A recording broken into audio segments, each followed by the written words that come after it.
Recording studio तलझारी।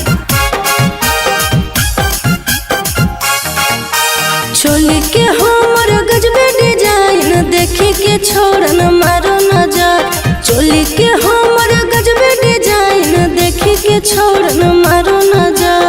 कोने छोड़ा के बनई भिला भर साड़िया पहनल ही झलर मालार। कोने छोड़ा के बनई भिला भर साड़िया पहनल ही झलर मालार।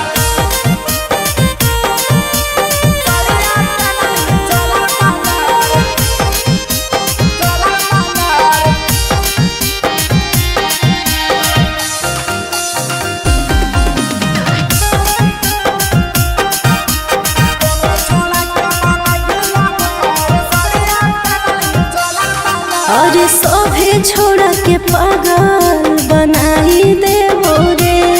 अपन चोलिया चमकदार से तरसाई देबो रे। हेगे साड़िया कहाँ से लाइली बेजोड़ हकोगे। पर झालर लागल साड़िया के नहीं जोड़ हकोगे। चोली के हमर सोभे दीवाना अखिया नसीली हमर पातर कमर। चोली के हमर सोभे दीवाना अखिया नसीली हमर पातर कमर। कोने छोड़ा के बनई भिला भर साड़िया पहनल ही झलर मालार। कोने छोड़ा के बनई भिला भर साड़िया पहनल ही झलर मालार।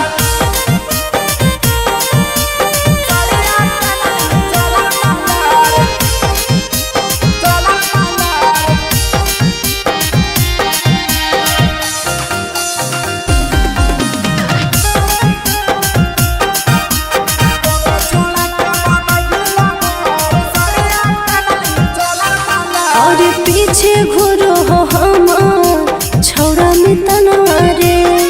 अरे हमें नहीं पटाबो तोरा से छौड़ा या मना रे। छवड़ाया जे आशिक नहीं हकोया बारगे।